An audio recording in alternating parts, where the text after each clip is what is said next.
Okay, we're live. Okay, thank you, Emily. And good morning, everyone, and welcome to the October meeting for the Upper Thames River Conservation Authority Board of Directors. I'd like to welcome everybody to the meeting today, and just a few quick reminders. Please mute your microphone when you're not speaking, and have your participant and chat windows open, and try to use the raised hand feature.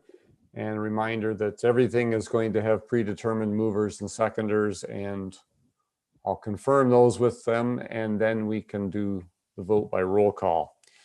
And of course, Emily is our host, so if you have any issues, just get a hold of Emily on the chat feature, and she can help you out. And we do have regrets today from Jim Ruffle. And that's the only one I'm aware of. So with that, I am going to ask Michelle to do the roll call for attendance, please. Mary Blosh. I am here.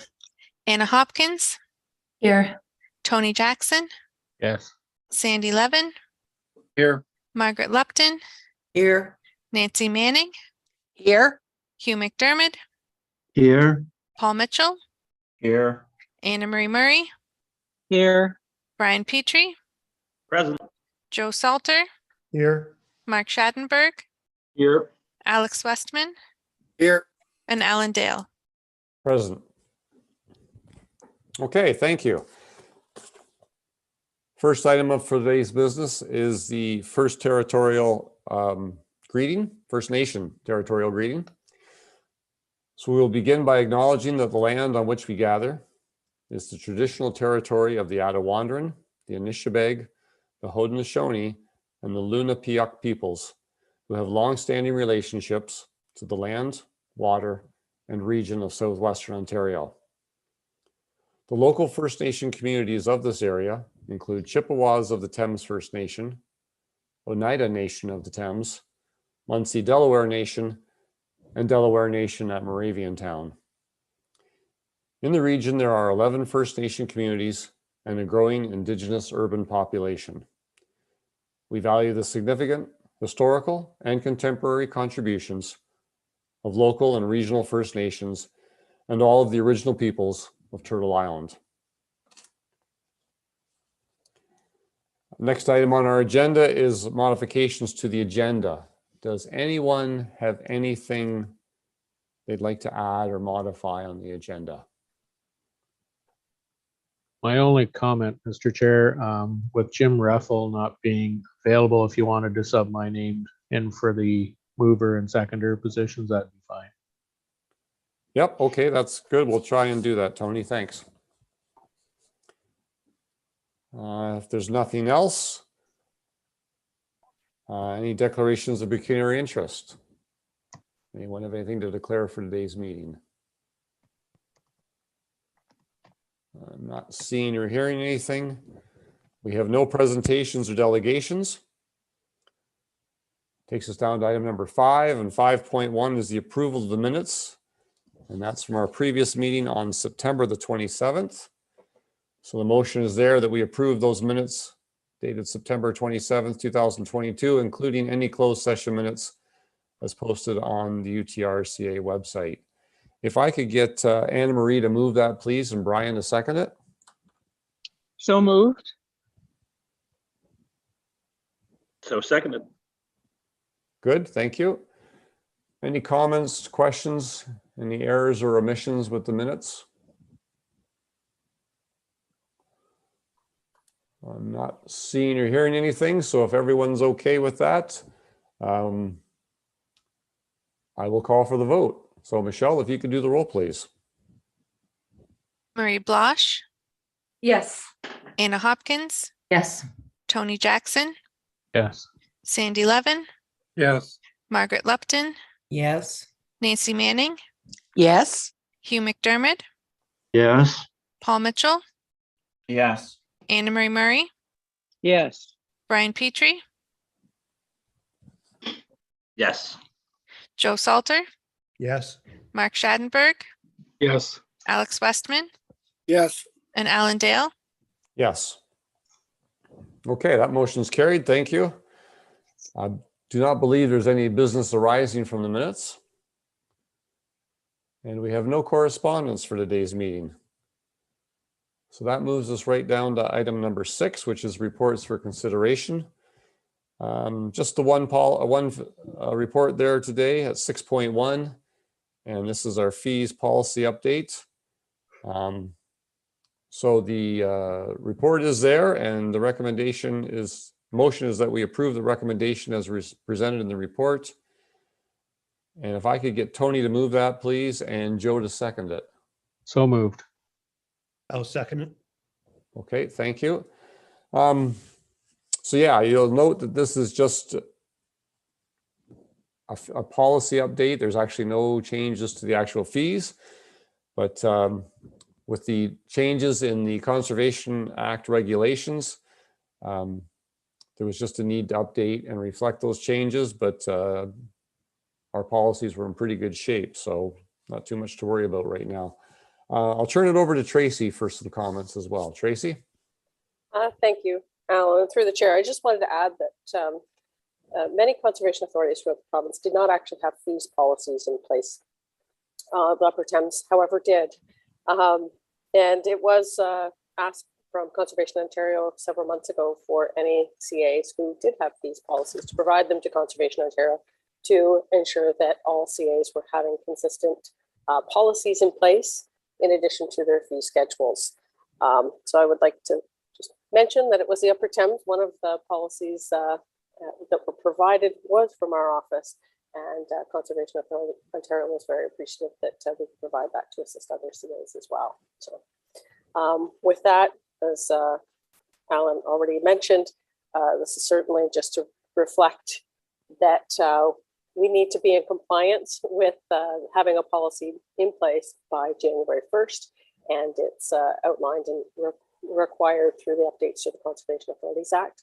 Previously, our policies were based on the old MNRF document in the policies and procedures document, and that's since been repealed. So with that, Jenna's certainly available to answer any questions as well. I'll turn it back to you, Chair. Okay, thanks, Tracy. Does anyone have any comments or questions then on the motion? Sandy, you're first. Thanks, Alan. Really, the question is more related to what came down yesterday from the province, and certainly I haven't read the whole thing, but what did jump out was that their proposals are to freeze CA fees. So my recollection is when we've had previous fees discussions, we've noted that we don't cover all our costs in our fee schedule. And whether we have a urban or a rural split is a different issue as well. I'm just wondering through you to staff if we're going to have a new fee schedule in place prior to the freeze. Because I am concerned that if we're going to be frozen in terms of fees, we will continue then to fall behind the cost recovery for many, many years, at least 3.5 more. And that becomes worrisome to our overall goals of, certainly we want to keep the levy down, but if we're always chasing our tail with the fees, well, let me back up. Since we can't increase fees to cover anything, where does that leave us? So again, through you to staff, are we going to have a new recommended fee schedule prior to this new legislation? Tracy, I don't know if you want to tackle that or. Yes, I could start through the chair to Sandy. Yeah, this is certainly lots of information has been provided at the end of the day yesterday. There is a number of ERO postings. That's what Sandy's alluding to.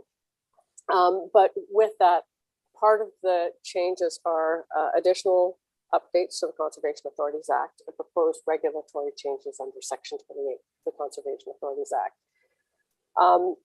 The addition that has been included in the updated Conservation Authorities Act is the minister's direction regarding fee changes. It's section 21.3 if you want to look. And the language in this is vague. It's not a must freeze, although news articles were speaking of freezing fees. The language, and I'll quote, "The minister may give a written direction to an authority directing it not to change the amount of any fee it charges under subsection 21.2, sub 10, in respect to a program or service set out in the list referred to in subsection 21.2, sub 2, for the period specified in the direction." Now, at this time, we're not sure what that might mean yet. Will that direction be specified to all CAs? We're uncertain. Will it be specified? Will it be specified fee types? We're still uncertain. So there is lots of questions yet to come. I would say that when hearing other conservation authorities throughout the province speak of their fee schedules, many in the GTA look at full cost recovery, and that amount, when they exclude things like violations that cannot be cost recovered and general inquiries, is closer to the 75% recovery. Whereas we've always taken the approach of a 50-50 split. So it's much less, recognizing that pre-consultation is a big part of what we do in both planning and permitting. And we don't want to discourage any applicant from asking for information, for getting advice, for understanding constraints on their property. So like I say, still lots unknown about this, but I would think that as a CA, the Upper Temp, we're in a better place than maybe some CAs that have been charging more and higher rates. Jenna might certainly have other comments to ask. I know she's been reviewing some of the fees policies in more depth. There's lots of comparators. Watson and Associates has been doing analysis for a number of conservation authorities to suggest what cost recovery should look like. And some CAs have increased their fees dramatically. But Sandy, your concern about timing is there, but we're not quite sure who that direction may be directed to, what CAs, or even what fees. So with that, Jen, I'll certainly ask you to jump in if you have anything additional to add. Thanks, Tracy, and through you, Chair. I really am still digesting all of the information we received yesterday, and I think we still need to have some further discussion on how this impacts our fees. I think if we're able to make some further changes to the fees prior to any potential freeze coming in, then we will probably want to look at doing that and bring that back to the board. Okay.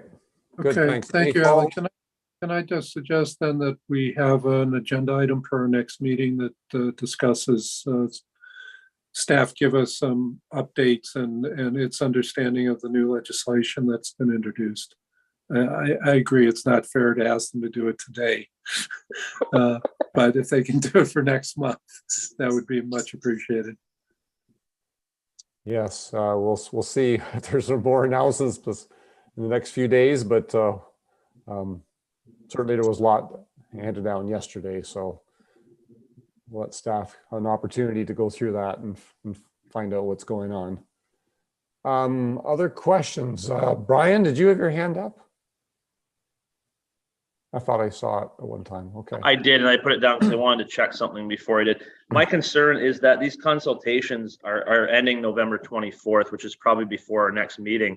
And the skeptic in me says, okay, we just had an election. Councils aren't going to be able to be formed and get going on this. Again, the CA board's the same way. It's not really effective communication or consultation. I was wondering if the board would be interested in maybe perhaps a special meeting, or staff can put something together, some information packages for us to be able to wrap our heads around this from a conservation perspective, so that consultation can get in before the deadline, or that staff will be sending. I just want to make sure that we follow the process so that we get approved what we need to get approved, so we can get consultation in, because if we wait to the next meeting to do it, we'll be past the deadline.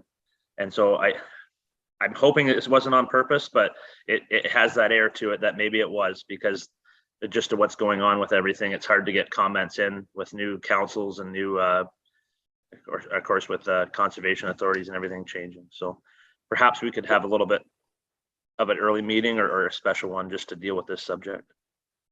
Okay, Tracy, any thoughts on that? Yes, if I can through the chair.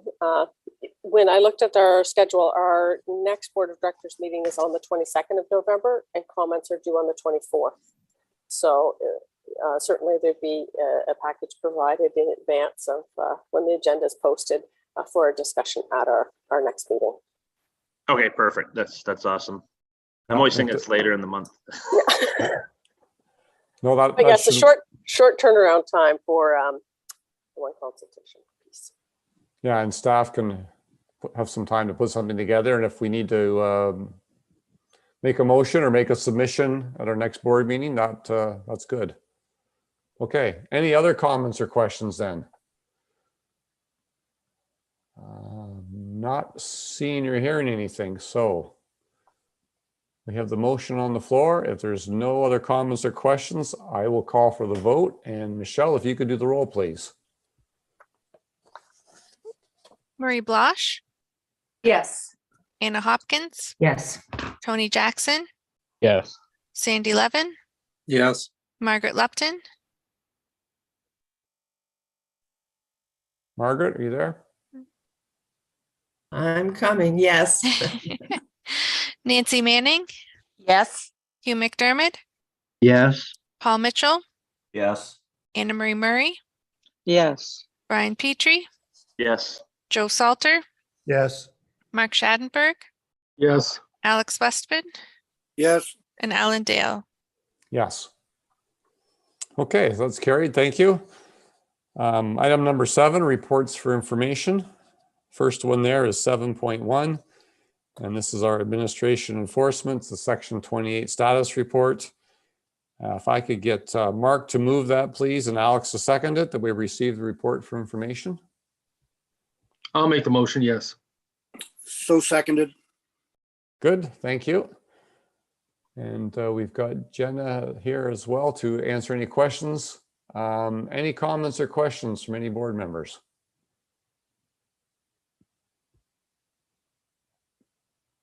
Oh, Anna, go ahead. Yeah, thank you. I just want to thank staff for the added information that we receive now with the permit numbers and the comparisons. I really think that information is important.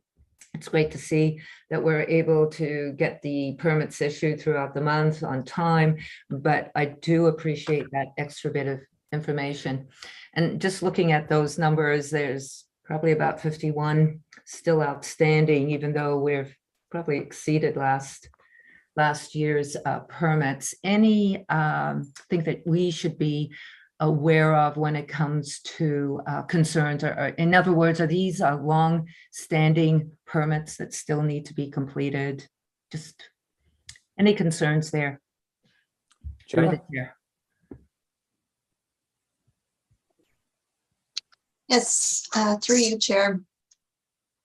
I mean, I would have to speak to staff about all 51 of those cases, but often ones that are outstanding we're just waiting for more information, or they're a larger permit still requiring staff review. So whether that's technical review from our technical experts that we're waiting on before the permit can be issued, or we're waiting for more information from the applicant. So the information may have come in and we've got additional requirements. So we've gone back to the applicant requesting further information, and we're waiting for that to come in before the permit can be issued. So sometimes permits get applied for and then development gets delayed for whatever reason. So there are occasions where permits will sit for extended periods of time, whether that's months, sometimes even years. But yeah, generally we're waiting on information from the applicant, or we've received additional information and it's requiring additional review.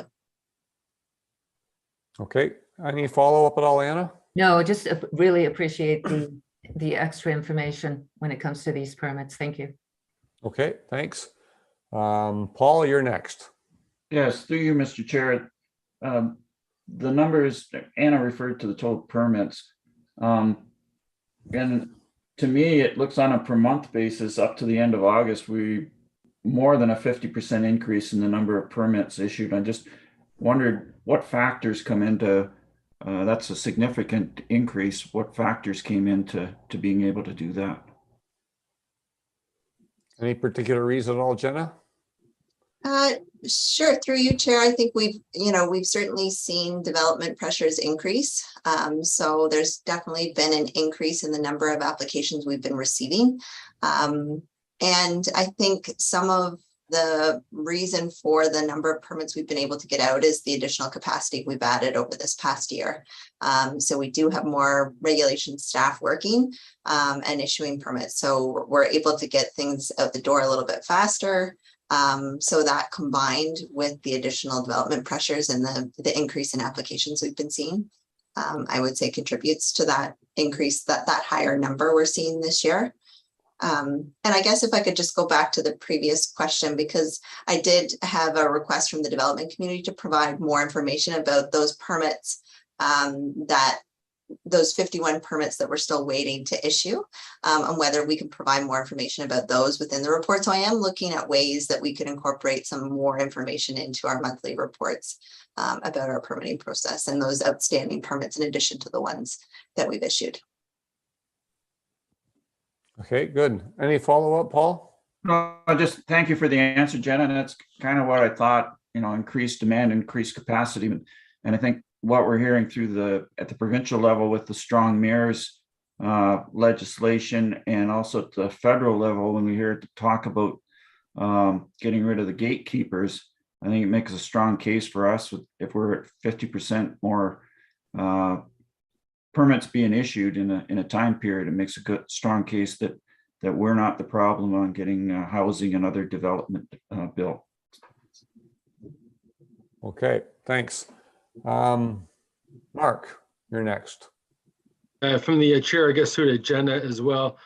Didn't really warn you ahead of time that I'd ask this question, but the wetland restoration of Woodstock at 1055 Parkinson must be Brick Pond wetlands, and any specifics as to what was necessary there and then undertaken? So through you, Chair, I'm sorry, Mark, I don't have that answer for you today, and I'm not sure. Usually our regulatory staff are on the call. I don't know if they can jump in at all. I know there was some construction there near the fire hall. I don't know if that's the project or not, but anyway. Have we got somebody? Oh, Ben, are you there, Ben? Yeah, can anybody hear me? Yes, yeah. Okay, perfect. Sorry, I can chime in on that. So throughout that process, we had worked closely with the city of Woodstock and Ducks Unlimited. I'm sure a lot of you are aware of Bill Holt. So we went through that through a few site visits where we were able to kind of get a plan together as to successfully restore that area that was previously removed.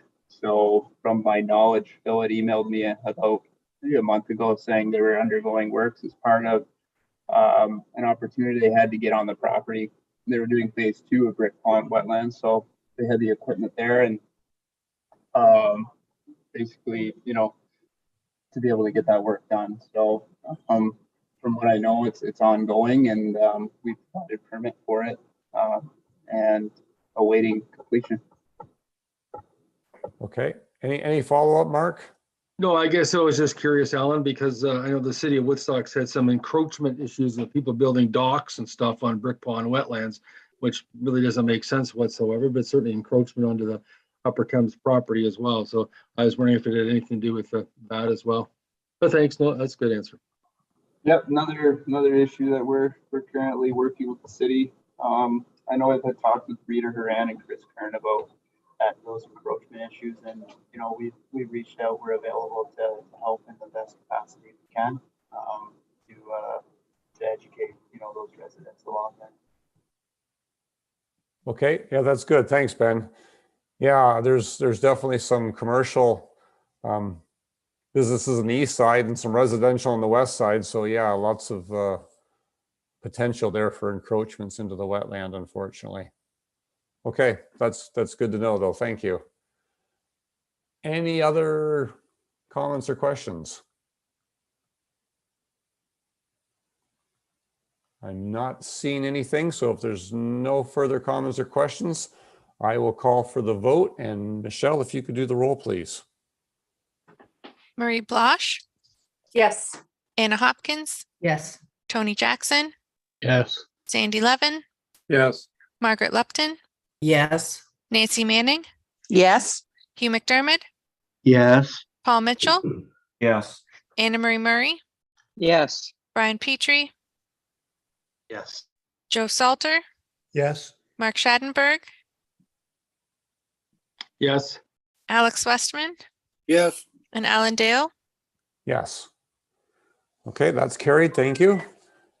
Item number 7.2, that's the 2023 rental house rates. And if I could get Marie to move that, please, and Anna to second it. Yes, so moved. I will second. Thank you. And yes, the motion is there to receive this report for information. Pretty simple. A 2.5% rental increase, and that's what we can do. So Tracy, do you have any comments before I open up for questions? No, I don't. I certainly, we have Brent for sure on the call if there's any questions. Okay, thanks. And questions? Sandy, go ahead. Not as much as a question as a future need, I guess, is one of the other things I noticed in the legislation proposed is might make it easier for conservation authorities to dispose of lands that are seen as being surplus. And I know that they're asking for a land management plan by 2024, which would be the new board. The question through you to staff is there value in updating this board before it turns over in February of 2023? Tracy, any comments? Good question. Like it was alluded to, there's many things to unpack from the regulatory and legislative changes that were dropped last night.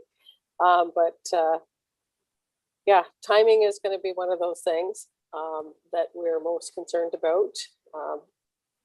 And it's a multi-step process. First, of course, to comply with the mandatory programs and services regulation, there are requirements to undertake the broader conservation areas management strategy, conservation lands management strategy, and complete inventories of all of our properties. I think those steps need to be done before we can then make a determination of what areas should be surplus to our needs. With the proposed regulation through the inventory process, and if there is surplus to our needs, we're to identify to the minister what potential uses could be on those lands. Of course, there's still an interest in conservation authorities continuing to maintain and keep hazard lands and areas of natural and scientific interest and natural heritage areas. But if there's, call them table lands or development potential, that's something that this change in legislation would make it easier for CAs to dispose of with notifying the minister. There is a public consultation piece depending on what the lands contain, but certainly not the same process that we've had to follow in the past. But lots of steps, I think, to do first. There may be an opportunity to provide an update to this board in January, kind of a bridge opportunity between the two boards to know where we're at and what the next steps will be. I'm not sure, Okay. Brent, do you want to add anything else to that? No, I think you covered it quite well, Tracy. I think just the other piece of that, there's a bit of a complex history here. It's been ongoing with Perth County and Upper Thames and the OLT, and there's been lots of work done and lots of staffing changes and turnover that kind of stalled it through 2022. But yeah, you mentioned the conservation area strategy and the land inventory would be the next steps. That's all. Thank you. Okay, good, thanks. Any follow-up, Sandy? No, Alan, thank you. Okay. Anna, you're next. Go ahead. Yeah, thank you. And just following up on Sandy's question around, and Tracy, appreciate your comments as well.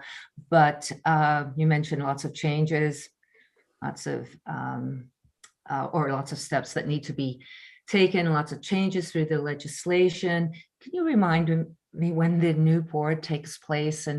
And I guess that's my first question. With the existing board, the terms end at the end of this year. However, councils, depending on the municipalities, will be looking to appoint representatives, and that may happen in late November, and some may not be till December. Some councils we've heard will be making the determination with the new council if they're going to request from the minister an exception to allow for citizen appointments. You know, City of London's a little bit unique. You know, the 70% rule can be achieved with 3 council members as representatives and 1 citizen appointment. But again, the indication from staff has been that they're going to take a report to council. Don't know the exact timing of that. I know there's many appointments that will need to be made, and get feedback to know which process they're going to follow for those appointments. But it's intended that the appointments would happen after they are made. That's the way it's in legislation, and certainly Grant can correct me on this or add to it. And then January would be an opportunity to have more or less training sessions to make sure that the new board is in place and up to date, and in advance of the AGM. But Grant, do you have anything else to add? I know we did have to take off for an appointment. Maybe he did leave us already. Oh, okay. I was thinking his appointment was at 10:30, but for an eye appointment, but it was scheduled long before we changed our meeting schedule to accommodate the elections. So Yeah, I don't see a grant there at all, but anyway, any follow-up, Anna? Yeah, if I may, through the chair. So we really don't know what the new board will look like come January. Do I understand that? And are municipalities, are there timelines that municipalities have to make these decisions, or is it totally flexible within the next year? I'm just not, given all these changes that are going on. And we had a conversation earlier on about the need for information and then the burden on staff. Where is the I guess the need to get this information to the board with all these changes going on and not really having the board in place? It's going to be the next board because it's not coming before we're dissolved. So that. And will be dissolved at the end of this year then? Through the chair. I'm just trying to understand it a little bit more. Okay. That's my understanding, Tracy. Yeah. Yeah, I'm looking to Michelle because I know she was the one that was aware of all the term appointments when each member was first appointed to our board, and that extends to the end of the year. But yeah, this is lots going on. Most municipalities who I've spoken to, usually their clerks have been reaching out, letting us know, asking for information packages to provide to those who are interested in appointments. And that's been happening over the last several months. Most have been indicating that they were intending to have their appointments meeting late November or in December with those. So I don't know exact dates, but that's generally the timing. The one uncertainty is if a municipality chooses to request an exemption to allow them to appoint a citizen representative. Certainly, Michelle, do you have anything else you want to add? No, I think you covered it, Tracy. Okay, good. Yeah, and for those who do apply for exemptions, who knows how long that'll take before the province deals with them, but that certainly is an option available to municipalities. Tony, you're next. Yeah, thank you, Mr. Chair. I'm looking forward to retirement, I think. But anyway, previously, I believe the Conservation Authority actually sent out notices to the municipalities with the information. Some municipalities may have already asked for it, but some have not. I know this is not related to the rental house rates, but it's a follow-up to Ann's question. So would there be a presentation or information package just sent out from the Conservation Authority to all municipalities on the process and the timing of expiration of terms and replacement strategies and protocols? Thanks. Okay, Tracy? Yes, we're intending to do that. Okay. Any follow-up at all, Tony? No, that's good. Thank you. Okay.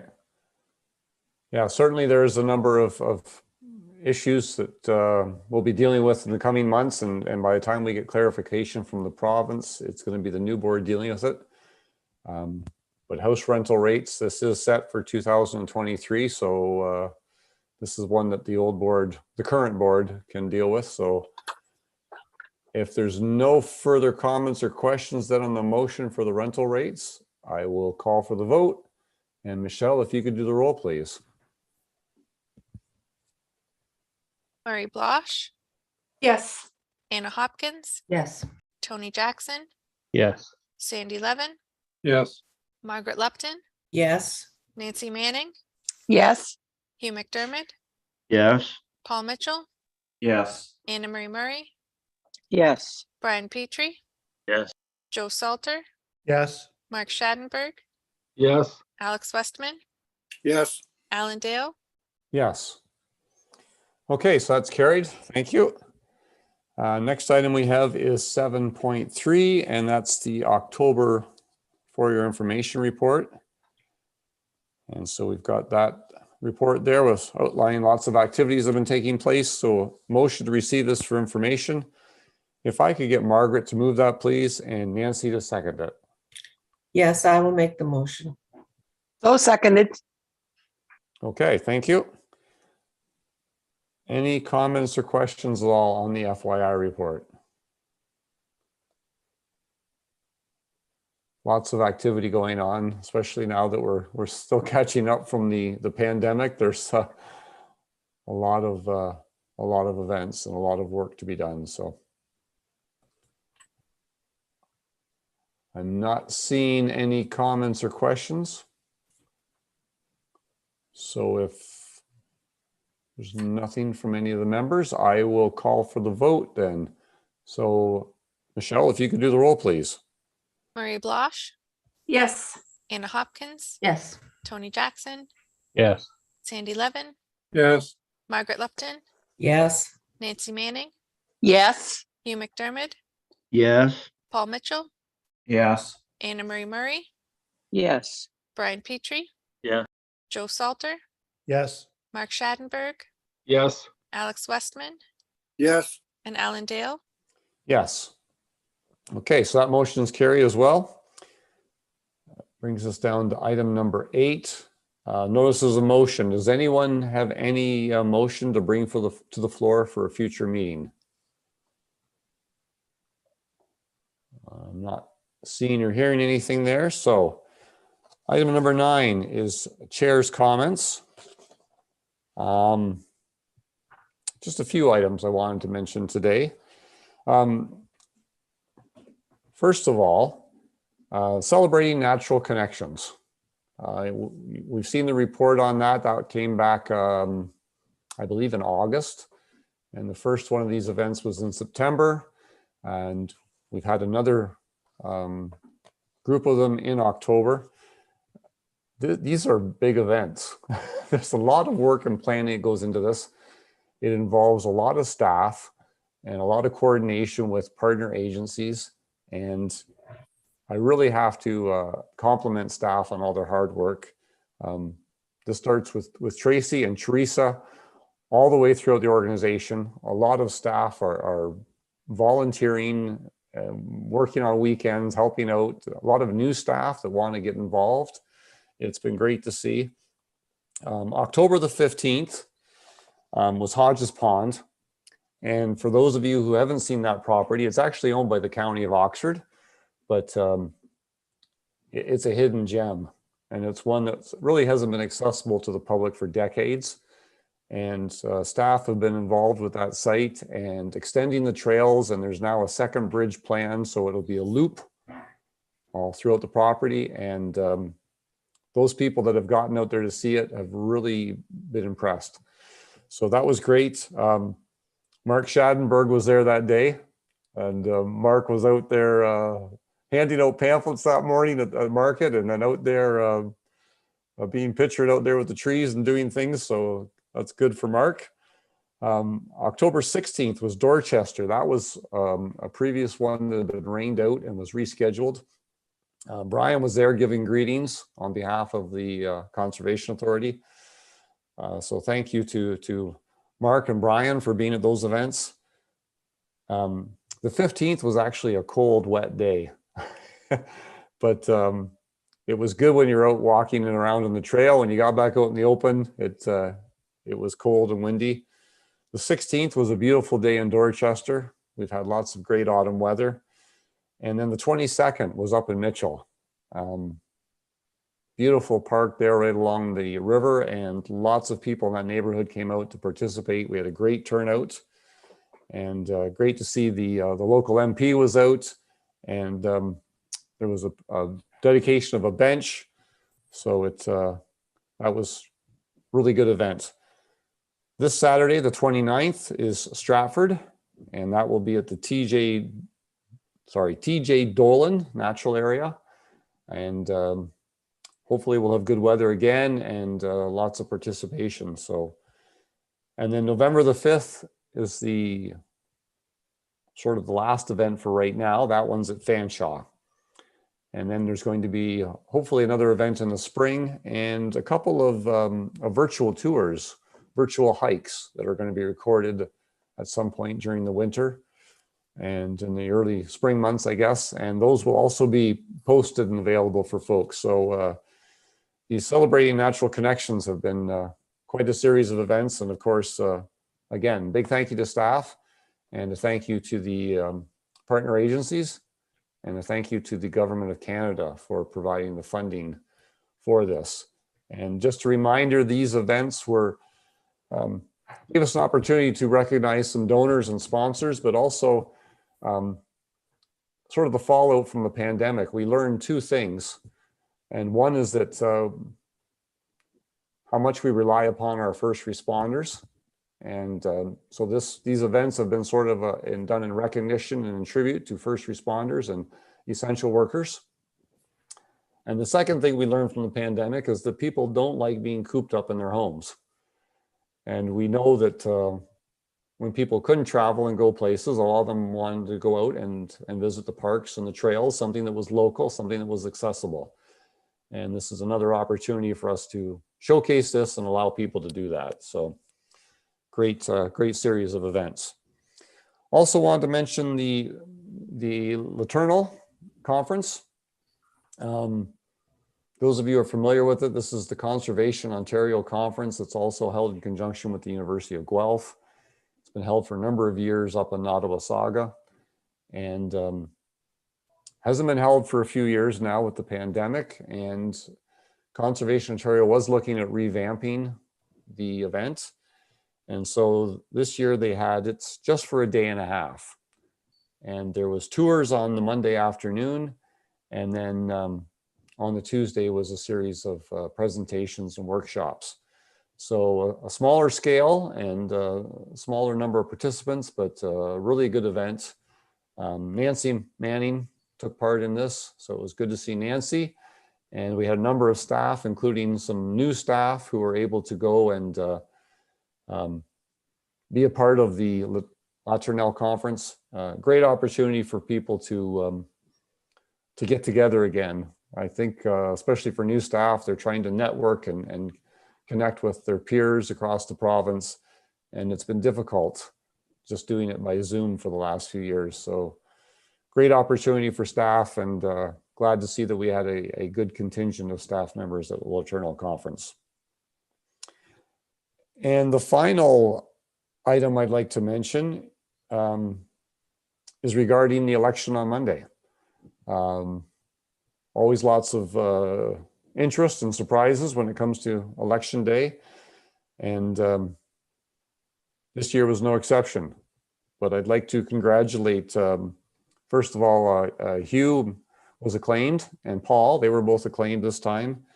But congratulations to Anna, Mark, Alex, and Brian, who were all successful in their election bids on Monday. And I believe that's everyone. I think everyone else was either retiring. I know Anna Marie has been on council and was retiring. Margaret was on council and was retiring. And then a number of board members who have been appointed as citizen appointees by their municipalities. So congratulations to the winners on Monday. And as we've had some discussion just a few minutes ago, the term of the board runs until the end of the year. There's still lots of questions as to what the makeup of the new board will be, and certainly going to be a great deal of turnover. But we'll see how it all unfolds, and if municipalities ask for exemptions, and how that all plays out. So congratulations again to everyone involved. And I think that's all I have for chair's comments. So we'll move down to item number 10, members' comments. Any of the board members have anything they'd like to share for today's meeting? I know, Nancy, you were at Laternal. I don't know if you had anything you wanted to add at all? Sure. Thanks, Alan. Yeah, this year certainly was a different conference. I've been to several other ones that were at the other location. And this year was different, but still very informative and a great chance for everyone to network and thoroughly enjoyed it, and encourage any members that haven't had the opportunity to look at next year. Yep, very good. Thank you. Okay, anybody else? Any other comments or questions, comments? I'm not seeing or hearing anything, so item number 11 is general manager's comments. So over to you, Tracy. Thank you, Alan. Through the chair, I just wanted to, I guess, highlight some of the early review of some of the documents that were posted on the environmental registry last night. But as you can imagine, many of the regulatory changes were expected. Things like merging of all the separate Conservation Authorities Act regulations into one regulation. Currently, there's 36, one for each conservation authority. That was not unexpected. Some of the additional requirements or allowances for the minister to override did not were anticipated for me as well. They were not unexpected. The one thing that I would say is that the working group, the Conservation Authorities Working Group, who were engaged through the last round of regulatory changes, had not been engaged this time. So I really am hopeful that the province uses that expertise, uses that platform, that opportunity. It's comprised of Conservation Authority memberships, developers, municipalities, and that is an excellent venue to have some of these discussions about perhaps some unintended consequences for some of the changes. With us, they say, there's many things that were not surprises. I think it's getting into the weeds on some of the crossover applications. There's talk about changes to the provincial policy statement as well. Some other CAs will be more impacted by changes to how the Greenbelt plan is incorporated into the provincial policy statement, and those that are dealing with in the Greater Golden Horseshoe, I guess I could say, in multi-layers of different regulations and provincial plans. But with us, I think some of the changes may not impact us as much. For example, when talking about some of the definition changes to removing the references to pollution and conservation of land, and really focusing on unstable soils and bedrock. That's been more how we've approached implementing our regulation. Conservation of land and pollution were never defined in the previous regulations. So always made it a challenge when dealing with charges through the courts. It was subject to interpretation. So again, I would hope that some of these changes offer more clarity, more consistency, and that's what we were expecting. But I think there's still lots more discussion to have. And I would hope that the province uses the platforms available to them, like the working group, to continue those discussions as we move through these further changes. That's really all I had to say. There's certainly more to come. There's a general managers meeting scheduled for 11. We'll see when I get a chance to pop on that one. But like you say, we knew that there was change coming, and not entirely unexpected of what we're seeing. We just want to make sure that all these changes, in the end, there are additional gaps or loopholes that were not intended through these changes. With that, thank you. Okay, good. Thanks, Tracy. I'm not seeing any hands up or anything, any questions at all. So we'll move on to item number 12, which is reports in camera. So we have a motion here to adjourn into closed session in accordance with section C13 of the UTRCA's administrative bylaw to discuss a plan and the instructions to be applied to negotiations. If I could get Hugh to move that, please, and Paul to second it. So moved. And seconded. Okay, thank you. Any comments or questions on the motion? If not, I'm going to call for the vote. And Michelle, if you could do the roll, please. Marie Blosh, Yes. Anna Hopkins, Yes. Tony Jackson, Yes. Sandy Levin, Yes. Margaret Lupton, Yes. Nancy Manning, Yes. Hugh McDermott, Yes. Paul Mitchell, Yes. Anna Marie Murray, Yes. Brian Petrie, Yes. Joe Salter, Yes. Mark Schadenberg, Yes. Alex Westman, Yes. and Alan Dale. Yes. Okay, so that's carried. So we'll just give Emily a moment here to stop the live stream, and maybe some people that have to.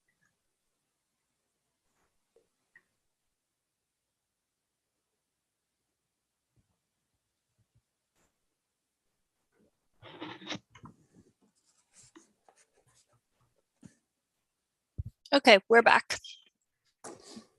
Okay, thank you, Emily. So we are back in open session, and just to update those who are following along with the meeting, we just came out of closed session and we discussed a plan and instructions to staff to be applied to negotiations. So if I could get Jim to move and Tony to second the motion that staff be instructed to proceed in accordance with direction issued in closed session. So Jim and Tony. Oh, sorry, Joe.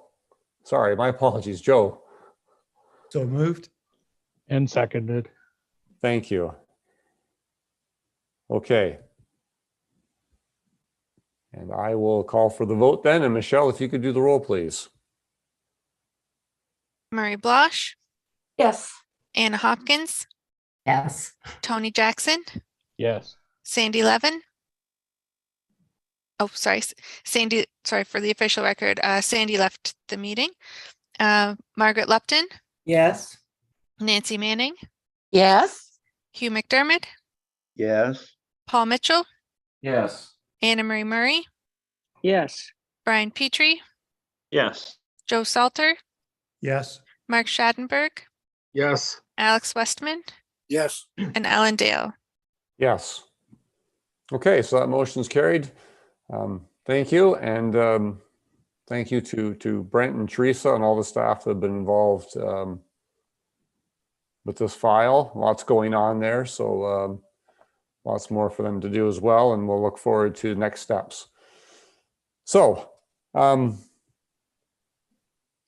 that's all I believe we have. So next item is number 13, which is a motion to adjourn. And so if there's nothing else for today's meeting, I will ask Mark to adjourn the meeting for us. I will adjourn the meeting. Yes, thanks.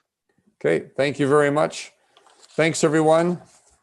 Take care. you. Enjoy the weather. It's supposed to be a little bit of rain, but warmer again for this week. So might as well enjoy the pleasant weather while it's here. And once again, for those of you who can be at Stratford on the 29th, this Saturday, we'll look forward to another great community event.